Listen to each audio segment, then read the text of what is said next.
buenas noches, Dios te bendiga. Dios bendiga a los hermanos y amigos que escuchan este programa, El Hombre y la Biblia. El Hombre y la Biblia es un programa de Dios para bendecir tu familia, bendecir tu casa. Que Dios te bendiga más. Decimos Dios te bendiga y no decimos bendiciones. Porque cuando digo bendiciones es como si yo te estuviera bendiciendo. Como si la bendición saliera de mí. Bendiciones. Pero como la bendición sale de Dios, me baso en el texto bíblico de Números, capítulo 6, verso 22. Ahí va a hallar la bendición sacerdotal. Bendiciones no es prudente, porque la Biblia tiene un texto bíblico bastante interesante. Por eso decimos Dios te bendiga. Números, capítulo 6, verso 22. No es correcto, no es prudente decir bendiciones. Porque bendiciones es como si la prosperidad saliera de mí hacia ti, cuando la prosperidad viene de Dios. Hay muchas personas que dicen bendiciones que no conocen a Dios. Hay quienes dicen bendiciones y sí conocen a Dios. Entonces, hay personas que te dicen bendiciones y andan en integridad con Dios. Hay personas que te dicen bendiciones y no andan en integridad con Dios. Por lo tanto, lo prudente es decir que Dios te bendiga, mi hermano o mi amigo o mi amiga. Recuerda que en el programa El Hombre y la Biblia estamos desarrollando la serie Las dos simientes de Israel, simiente y descendencia. Cada una tiene su propio contenido. La teología de la simiente te ofrece para la salvación y para el tiempo que va a estar aquí en la tierra. Tiene promesa.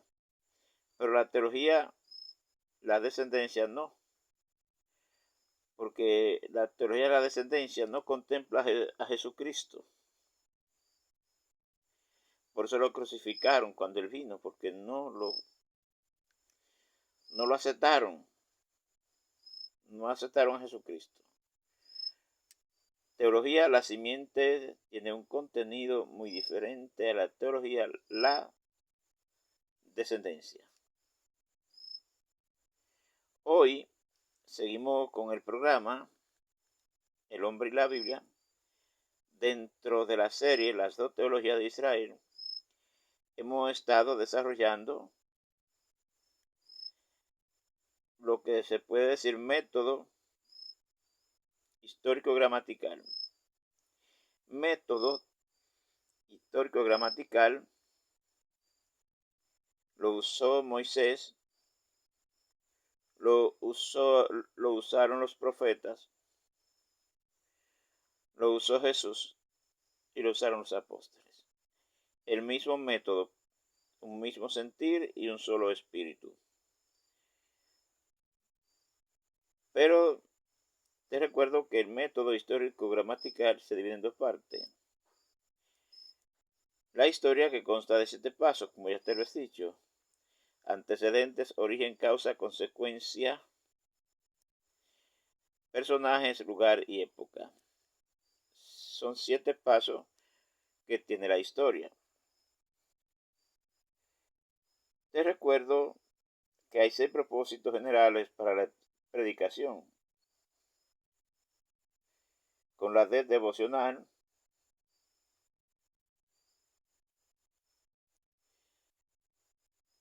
Con la D, de aliento.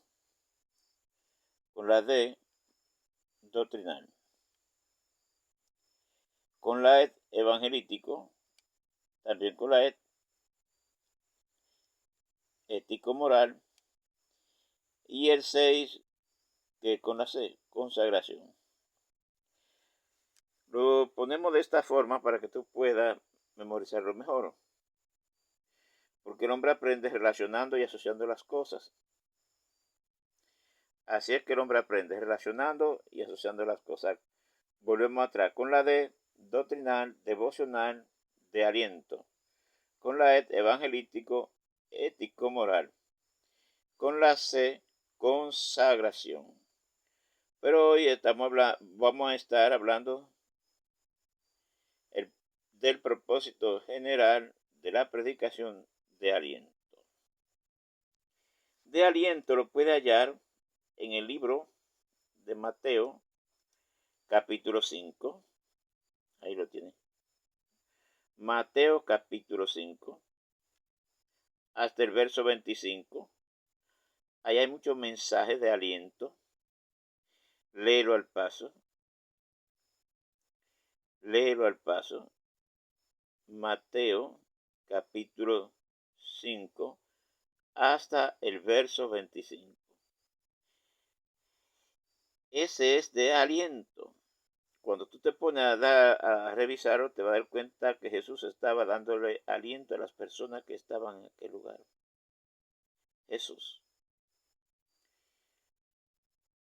Entonces, para dar un mensaje de aliento, deberá de saber que es el Espíritu Santo quien te tiene que dar el mensaje de aliento.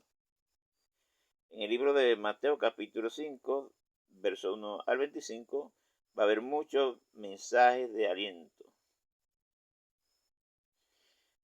Entonces, es prudente que tú tomes primero, si quieres la predicación, un encuentro personal con Jesús. Y que sea el Espíritu Santo que te diga específicamente qué mensaje de aliento debes de dar. Leer todos estos mensajes en Mateo capítulo 5 al 25, tú vas a ver que hay muchos mensajes de aliento dados por el mismo Jesús. Y esos mensajes de aliento tienes que procesarlo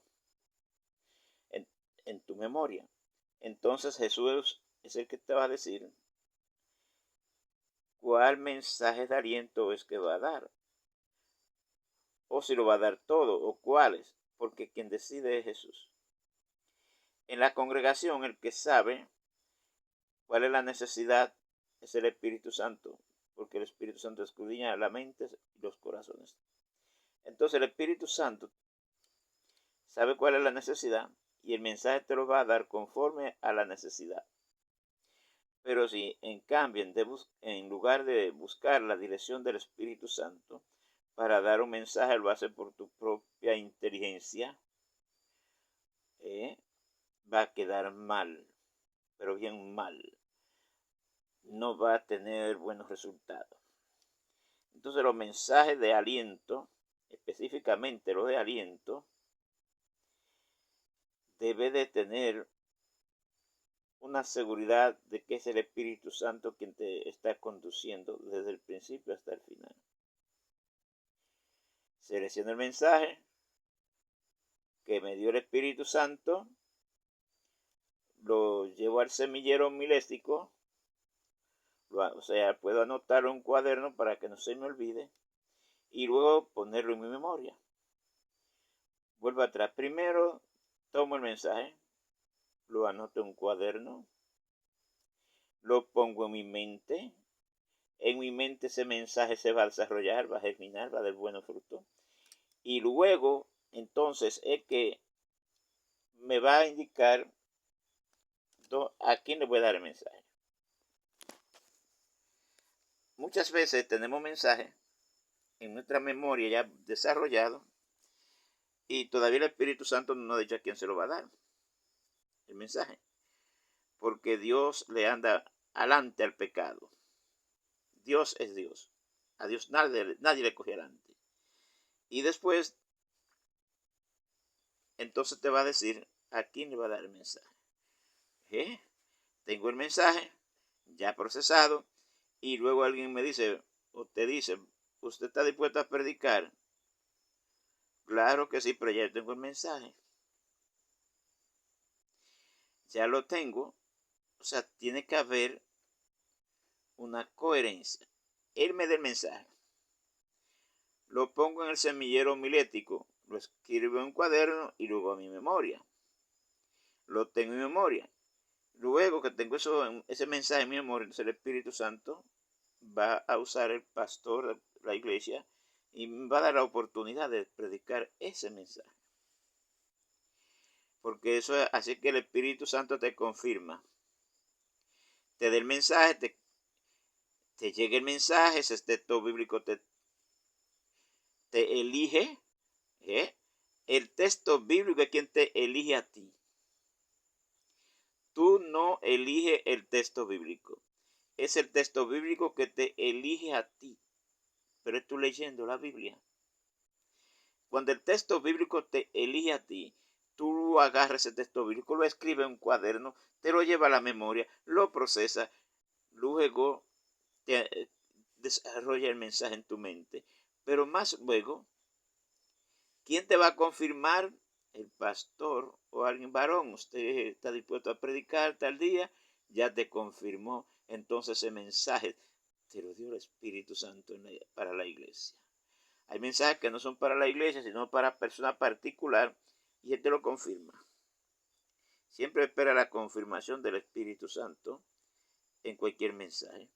Que Dios te bendiga, que Dios te guarde. Tiene que también ser prudente. Tiene que usar la prudencia. Siempre. Por eso vamos a estar ya próximamente, muy pronto, comenzando lo que dije en el programa anterior, la administración de un mensaje, cómo administrarlo. Tú lo vas a ver cómo lo administraban los profetas, cómo lo administraba Moisés, cómo lo administraban los apóstoles, y todito tenían la misma forma de administrar los mensajes, la misma herramienta usaban Moisés, los profetas, Jesús y los apóstoles. Todos usaban la misma herramienta para poder tener en ese lugar la voluntad de Dios. Todos usaban la misma herramienta. Hay palabras que hay pastores que la han dicho, pero jamás la repito. Jamás se las repito a nadie. ¿Por qué? Porque esas palabras muchas veces vienen de textos relativos. No vienen de texto absoluto. Por ejemplo, un pastor en una ocasión dijo, si usted quiere saber cómo anda usted con Dios, cómo anda su relación con Dios, mande a que le pregunten a la familia suya. Error. Toma un texto bíblico relativo. No te lo voy a decir para que después no sepa qué pastor es. Error. El texto bíblico es relativo, no es absoluto. Y se comprueba porque comenzando en el Génesis, si hubiesen preguntado a Caín cómo se estaba portando Abel, iba a ser mal porque él lo quería matar. Seguimos en el mismo Génesis, si le preguntamos al hermano de Jacob cómo se estaba comportando Jacob, te iba a decir mal porque lo quería matar. Y si pasamos al mismo Génesis, seguimos en el mismo Génesis, si le preguntamos a los hermanos de José cómo se estaba portando José, te iban a decir mal porque ellos lo vendieron. ¿Cómo es? Entonces, cuando tú te pones a revisar la Biblia, te vas a dar cuenta de que mientras la familia peor de ti hablan, tu propia familia, mejor es tu relación con Dios. Eso es relativo, no es absoluto. Por eso es que yo no le puedo decir a nadie, usted quiere saber cómo se está portando un hermano, pregúntenle a su familia. Eso es relativo, eso es peligroso. La Biblia dice que a quien hay que preguntar es el Espíritu Santo. Gloria a Dios. Concluyo con esto. La Biblia enseña que no le pregunte a hermano, a papá, a mamá, a ningún miembro de la familia, sino al Espíritu Santo que está en tu interior. Dice la Biblia en San Juan 14, verso 16, verso 17. Y yo rogaré al Padre y yo dará otro consolador para que esté con vosotros para siempre, el Espíritu de verdad, el cual el mundo no puede recibir porque no lo ve ni lo conoce. Pero vosotros ya lo conocéis porque en vosotros estará con vosotros. Si el Espíritu Santo está en tu interior, ¿por qué preguntarle a mamá, papá, a hijo, a cualquier familia de la persona? Pregúntale de por Dios al Espíritu Santo. Eso es lo que te manda la Biblia. Esos textos son relativos. Porque si vemos a David, ¿qué hacían con David los hermanos? ¿Dónde estaba David? David estaba cuidando ovejas. Y cuando Samuel fue a ungir a David, ¿qué hizo? ¿Qué hizo Samuel? Tráigame aquel. Entonces, la Biblia te enseña que es al Espíritu Santo que debes de preguntarle. La Biblia no te dice que le pregunte a papá, a hermano, o a familiar o a vecino cercano acerca del testimonio de esa persona. Ese texto bíblico que habla acerca, hay muchos textos bíblicos, pero especialmente en el Nuevo Testamento, cuando si alguna anhela obispado o una obra desea, o sea que hay que mirar, pero eso es relativo. Eso no es absoluto. Que Dios te bendiga y que Dios te guarde.